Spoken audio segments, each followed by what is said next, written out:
This morning, Rand Paul surprised basically no one by announcing that he was entering the 2016 Republican nominating race. And he's pitching himself as the one true libertarian in the race. But is that what he really is? In this video, we're going to be providing a ton of information about what sort of president he would actually be, the promises he's made about what he would do as president, and whether he actually deserves the label of libertarian that is already being applied to him in every headline about his run for the presidency. So first, let's talk not about what he would push for as president, but what he would cut back on. Because obviously where you put the money and where you take the money from, very important for a president. Here are some of the promises he's made in terms of department cuts. So first here, you're going to see the CDC cut by 20%, the FDA cut by 20%, NASA cut by 25%, the Bureau of Reclamation completely eliminated, Bureau of Indian Affairs completely eliminated, National Parks cut by 30%, and the Government Printing Office completely eliminated. I love that that even came up in terms of his budgetary priorities. No, I think each individual department should do their own printing. There shouldn't be any sort of organized printing for the entire federal government. So huge cuts. Yeah, there's a ton of things to say there, but I'll just jump in with a couple. So, Bureau of Indian Affairs, he says, is swindled and mismanaged billions of dollars in Indian trust funds. So instead, we will not manage those funds at all. Yeah. But we're going to get rid of the department. Well, okay, I guess there won't be fraud, except that there could be endless fraud. Who the hell's managing it? Well, the trust funds will now self-regulate. Okay. Oh, great. Yes. Okay, so I'm sure there'll be no fraud whatsoever. And then Indian Health Services is also cut by 20% because it's also notoriously wrought with fraud, they say. Yeah. So now they will get less health services. Again. But wait a minute, why don't you stop the people who are committing the fraud and actually get them health services? No, instead of stopping the fraud, we'll stop the health services. Yeah. I mean, what a wonderfully ridiculous version of libertarianism, which might be the correct version of libertarianism. Yeah, this is one of the areas where he does appear to be sort of a dyed-in-the-wool libertarian. But I do want to focus on one of the first ones there. You saw the CDC being cut by 20%. Now, the CDC, I would say, has had a pretty good last 365 days. After all, what percent of the American population currently has Ebola? It's hovering around 20 to 30% of the population has Ebola. Perhaps, Johnny, or perhaps 0%. Because of the CDC's masterful efforts in terms of containing the spread of Ebola in the United States. There effectively was no spread. But 20% cut. Maybe that's what you get for doing your job well. They know that you don't need the money. But his actual reasoning for it is ridiculous. It's that they built a new conference center and they had plasma screen TVs there. I didn't even know that they were still using plasma screens. But that apparently is reason enough to cut 1/5 of the budget for an incredibly important government organization. National Parks, he wants to cut by 30%, and he says, well, he's got a great plan. It's very libertarian in this regard. He's going to privatize some of the national parks, in which case they are no longer national parks. That's not how it works. And then if a private person or company has a certain tract of land, I'm pretty sure they can do whatever the hell they like with it. Yeah. So then you're just selling the national parks. You're not keeping them as parks. You can't call them national parks. It's just an excuse to just give away everything that this country has to private interests and pretend that there's a philosophy behind it. And it's because he went to a national park once and there was a plasma screen TV there. It's like, that's it. Couldn't allow it. Got to get rid of it. Now let's move on to more department cuts. Here we're going to talk about actual cabinets that are going to be cut or completely eliminated. Right off the bat, Department of Education gone. Eliminated. No Department of Education. That's a promise he has made. National Science Foundation cut by 62%. This is actually a moderate position, with many Republicans saying, and have been saying for more than a decade, that the National Science Foundation should be 100% eliminated because it simply feeds into promoting liberal research being done in graduate schools across the country. Science is a notoriously liberal bias. The State Department cut by 71%. The diplomacy, not for Rand Paul apparently. Interior Department cut by 78%. Department of Energy completely eliminated, except for nuclear energy. That will go on. Transportation Department cut by 50%. Department of Agriculture by 49%. Health and Human Services cut by 26%. Justice by 28%. I mean, they're not even investigating the sorts of things that normally you would cut to protect, so I don't know why he feels the need, but the EPA also cut by 29%. I like that he's like, I'm a real libertarian. I'm going to cut justice by 28%. Yeah. You will have 28% less justice in this country. Exactly. I didn't feel like we had that much to begin with, honestly. But yeah, those are some massive cuts there. Now we're going to get into his stance on the Defense Department and whether they should be cut or raised as well. But here, I mean, look, if he wants to pitch himself as a libertarian, cutting to the bone the budgets of various departments and cabinets, that does seem like one way to prove his authenticity. Right, and for example, when he gets rid of the Department of Education, that department administers direct federal student loan programs for higher education. So say goodbye to all that. It's Yeah, you'd still have Pell Grants, possibly, right. Some of them, but the rest would be gone. The rest are gone. So once you've made it, apparently, according to Rand Paul, the libertarian philosophy is that bridge you just crossed, light it on fire. Yeah. Okay? Education is usually the great equalizer that provides opportunity for poor kids, wherever they might be, including in Kentucky, where I think there are some poor kids. Well, make sure that they don't have the same opportunity you did. Yeah. Light the bridge on fire. Don't give them any help with higher education. Yeah. Well, I would say, I think that you're allowing your liberal bias to affect you too much. He's not saying that you shouldn't be allowed to learn calculus, for instance. You should just do it the way it was originally done. Calculus, we didn't know it at one point. Someone just came up with it. Every kid is free to invent calculus all over again if they want. Yeah, I mean, we're not going to help you. There's no funding for your education. No. And if you're poor, sad day for you. Sad day. You should have been born rich. Yeah. Then you would have had all the opportunity in the world. Hello, freedom. Now, let's get into some of the possible contradictions between Rand Paul's need to pitch himself as a conservative and, on the other hand, as a libertarian, because there has been in this country some overlap between those two groups for some time, but there have also been major diversions. So first you have Paul would eliminate U.S. funding for international assistance programs, including military assistance to allies like Egypt and Israel, or else reduce it to below $5 billion, far below the roughly $37 billion the U.S. spends annually at the moment. That figure is actually slightly higher in the past year. Now, as we're going to get to a little bit later, he is sort of backtracking on some of those cuts, including for Israel, but back when he was a more, I guess, ideologically driven libertarian, he did say that he would massively cut back those programs, which is consistent with the philosophy. Yeah, he's not consistent anymore, and that's why a lot of people are saying he shouldn't be called libertarian anymore. Yeah. Because now he says, yeah, did I say cut aid to Israel?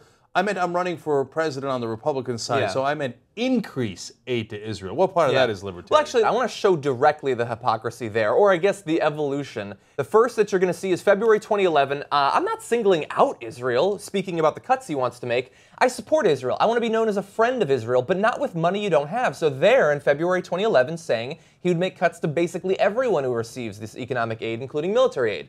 Fast forward to August 2014, when he's thinking about running for the presidency. Don't mischaracterize my position on Israel. I haven't proposed targeting or eliminating any aid to Israel, except in the upper portion of this graphic, where I did exactly that. So now, look, don't let conservatives or liberals be unfair to Rand Paul about the first quote.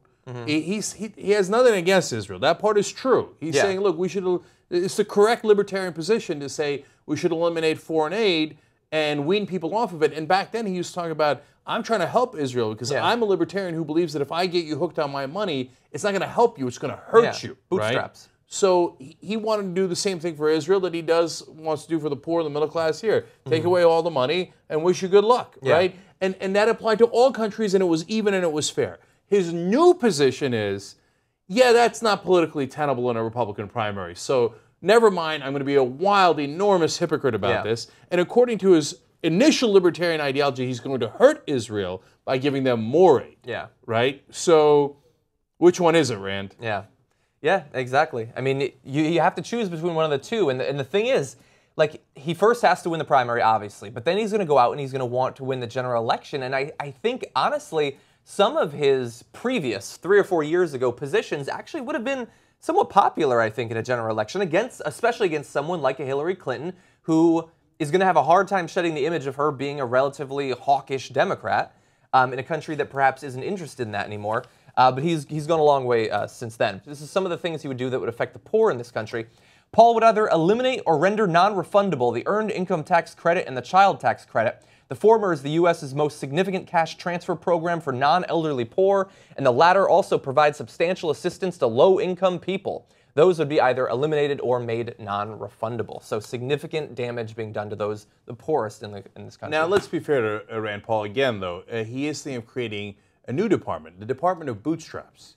Exactly. 300 million Americans will all get just one pair of bootstraps and a note that says, good luck. Yes. And you just tie both of your boots with the one bootstraps and see how far it'll take you. Yeah. Then let's see another potential case of hypocrisy here in terms of funding for the military.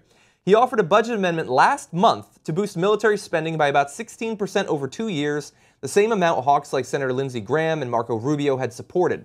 One difference, Paul's amendment offset that spending with even greater domestic cuts. So that's recently. He wants to boost military spending by 16%.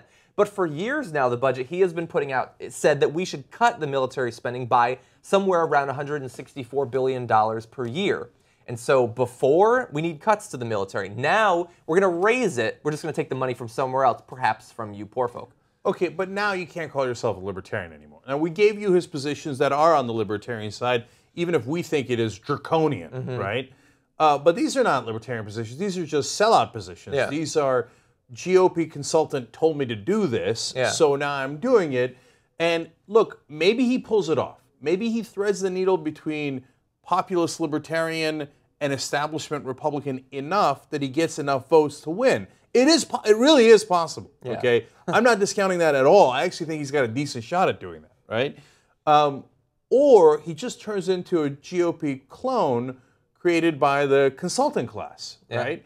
And that's what he's headed towards. So they're telling him, your positions on all these things like Israel, the Defense Department, ISIS, which we're going to get to in a second, they're untenable, so you must change your position. And like all seedy politicians, he's going, absolutely, yes, sir, that's right, sir. I listen to my consultants, sir, and they told me I have to change my positions. Now, partly based on what they think is going to be Republican primary voters, partly based on you can never agree with Barack Obama, because if you do, it'll be deadly in the Republican primaries on anything, right? And partly based on, hey, don't forget who our funders are. You can't win if you don't have enough money, and the defense industry has a lot of money. Yeah, we actually had a graphic on this. He increased funding for mainstream consultants by 30%, but to be fair, he did offset it with cuts from his personal integrity. So he has that going for him. Now, another area where he's made a suspicious flip-flop from a previous position that was quite libertarian to now something much more in the mainstream of the Republican Party. 3 months after expressing concern last June that launching airstrikes against the Islamic State would only complicate matters in the war-torn region, which seems like a pretty sensible position, Paul became a true believer. I would vote yes, and I would do it in a heartbeat. So previously, he had been very against these strikes against ISIS. We know that he had previously come out strong against our use of drone strikes in the Saudi Arabian Peninsula. Now, as he's running for the presidency, maybe we should just start bombing everyone. Yeah. Of course. And again, it goes to the idea of Republican primary voters are beasts. So they're the guys who did the huge ovation for Rick Perry when he said never lost a second of sleep over executing people in Texas, even though it turns out one of them is very likely to be innocent, right? So if you want to appeal to Republican primary voters, you know, war, bombing! I will behead ISIS more than they behead us. Personally, I've already bought a machete. Yeah.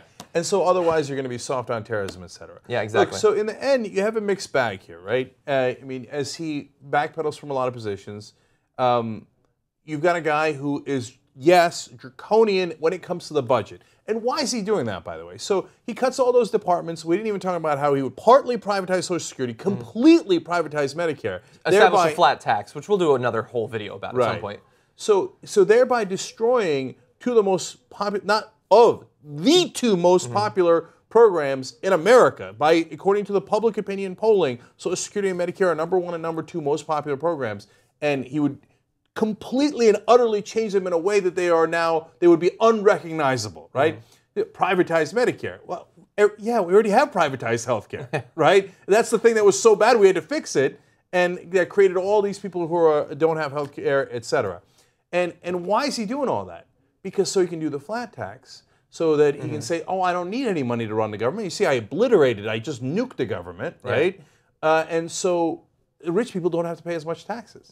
I mean, he'd get rid of the estate tax. He'd get rid of the gift tax. Dividends. Capital gains and dividend taxes. Gone. That means the rich who get most of their money from capital gains and dividend tax. They already have all the accumulated wealth. That's a tax on the accumulated wealth. They wouldn't pay any of it. None. That's insane. That's so regressive. So that most of the taxes would fall on the middle class. Yeah. In his insane system, the whole point is to obliterate all services, education, and opportunity so the rich can get even richer. I mean, monumentally richer, while the middle class pay all the taxes. If that's what you're for, like if you're like a young guy who's a libertarian, you're like, yay, I can't wait to help the rich more so I have no opportunity. Well, Rand Paul's your guy. But really quickly, I do want to speak to the youngest of you libertarians watching this video perhaps who say, look, I'm not that sort of libertarian. Like I like that he's cutting the government. That's good. I don't worry so much about the ISIS stuff. I'm more worried about personal liberty here, personal freedom. Then let's talk about that side of the libertarian spectrum and whether he actually qualifies there really fast. So first on pot, since for a lot of young libertarians, that's one of their driving issues. He said, I'm not advocating everyone go out and run around with no clothes on and smoke pot. I'm not a libertarian. I'm a libertarian Republican. I'm a constitutional conservative. So he's against the legalization of marijuana. He also, by the way, specifically says there, I'm not a libertarian. And how has that not yet been clipped out into a Republican attack ad? I'm sure that it will at some point. So he's not for legal weed. He has a 100% rating from the National Right to Life organization, meaning that he is staunchly pro-life. So he's a libertarian until it comes time for you to choose whether or not you want to have that child. I understand there is some philosophical explanation for how a libertarian, they can try to explain how you can still be pro-life, but you do need to bear that in mind if that's an issue that's important to you. Against same-sex marriage, says that it's offensive and a moral crisis. Used to say that it was up to the states. They should decide. Now he says it's a moral crisis and it's personally offensive to him. So take from that what you will. And by the way, he also is nowhere near as pro-immigrant as many other traditional libertarians. He's not in favor of an easy path to citizenship. He says he's for America first. It sounds, obvious and weirdly dangerous at the same time. So nice way to pull that off. Yeah. Okay, so in the end, what you have is a guy who actually had a chance at being popular, not just with millennials and younger voters, but in a really interesting way with independents overall.